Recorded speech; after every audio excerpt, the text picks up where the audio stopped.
CVA's AccuraSeries, Bergara barrels for guaranteed accuracy, nitride for guaranteed rust proofing, and a rifle guaranteed to be the best muzzleloader you've ever shot. CVA, it's just a better gun.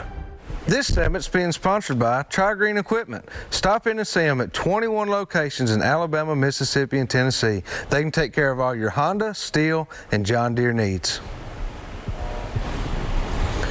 All right, this next segment's being sponsored by Courtney's Restaurant and Catering. You can find them at 4066B North Mount Juliet Road in Mount Juliet, Tennessee, or give Tom Courtney a call at 615-754-7548 and let him take care of all your delivery and catering needs.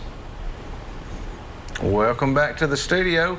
Guys, we've just been talking some summertime prep tonight for deer season. You know, it's hot right now. It's summertime. We're about to be summertime here in a day or two. And it's hard to think about deer sometimes, but this is the time of year you really need to be focused on getting a lot of this stuff done if you want to be where you need to be come fall. Now that's not for everybody, but if you want to get after a particular deer or just really want to know what deer are on your property and such, right now is the time to be getting a lot of this going. So we've been real busy. I got to give credit to my buddy Jack. A lot of y'all know him too. He's done a lot this year. I've been busy and had to travel a lot. But we've had a lot going on at the farm, and we were actually out working yesterday, and we've been talking food plots.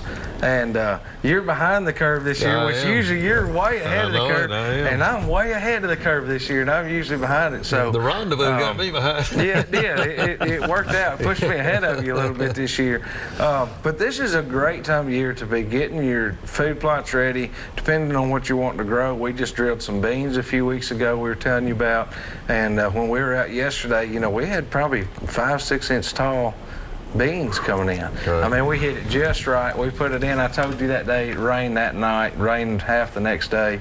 But it's a good time to be getting those things done, getting your food plots in, getting your trails cleared. Yeah, you're probably going to have to cut it again by the time season comes, but get a lot of this stuff going. Absolutely. Trails through the woods, this is something that's helped us out a ton in the last few years, is going in early summer like this and getting some trails cut that might go through your woods or go to your stands and things like that. Get them cleared out, because that's going to make all the difference in the world come season. Right. You know, you're not pushing your way through the woods and getting snagged on everything in the woods and all that, trying to get in there. And so it's a good time of year to be getting trails cut and getting things ready. Because I'm kind of like you in the sense of I don't like to bother them too much, but if I'm going to, I want to do it right now. Mm-hmm. And I want to get in there and do what we need to do and get our trails and our stands and all that stuff. Right. And then leave them alone, you know, and then we'll be out of there. But there's a lot of preparation that goes into it for us, and I know it does for you too. Yeah. You know, what are some of y'all's favorite food plots? Let's talk food for just a minute. Paris, you have anything particular you like to plant for fall? For fall, sugar beets. Sugar beets. I am a sugar beet fanatic. They're hard to beat those. Yeah, but because I don't really want them to mature up anyway till after that first frost when it turns to sugar. You know, we're right around that rut area. That's what I'm really looking for. When they do that, it's like a switch goes off. When they get that frost and that sugar gets in there, at that point, it's like a switch goes off. Yeah, it's the people, you know, I'll hunt with it. Man, you're always planting sugar beets. That's what I love. If it isn't broke, don't fix it. Oh, you know man, what you talking about? Now, when do you typically put those in the ground? I like to do it about 1st September. Okay. You know, because by then that real hard heat's done broke a little bit. Hopefully, then we're going to start getting a little more rain and everything, and that. Yeah, it seems to start raining again then. About sometimes I'm too early or sometimes I'm too late, but you hit it just right. It's a game we all play every year, I think, isn't it? Yeah, I mean, it's one or the other. You're too early or too late.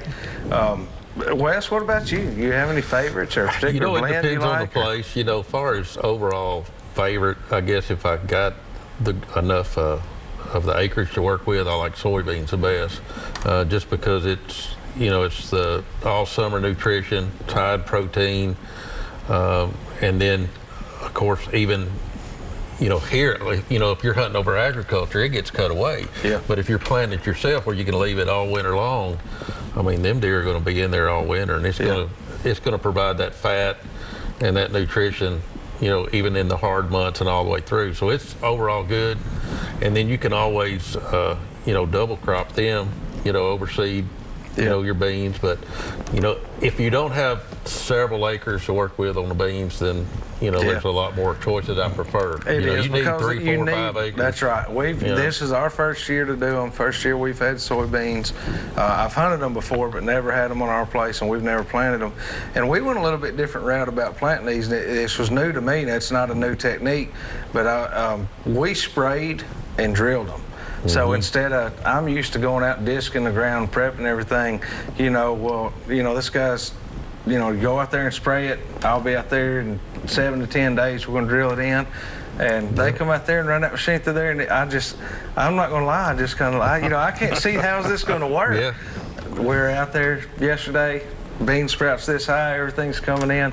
It's just a really neat technique to be able to get those beans in. But if you don't have 3 to 5 acres of beans, they're not going to sustain well enough for you. It's just the browsing pressure is just going to be too much for the beans because they're going to hit them hard. If you have a small area, I'll add this real fast before we go to break. Clover makes a great food for a small area because it reproduces. They can come in there and eat it and eat it and eat it, and it'll just keep producing and putting in. So that's great for turkeys and deer both as well in small clearings. Yeah. Guys, we'll get ready to take another quick break, and we'll be back here in just a minute with some more Southern Woods and Waters.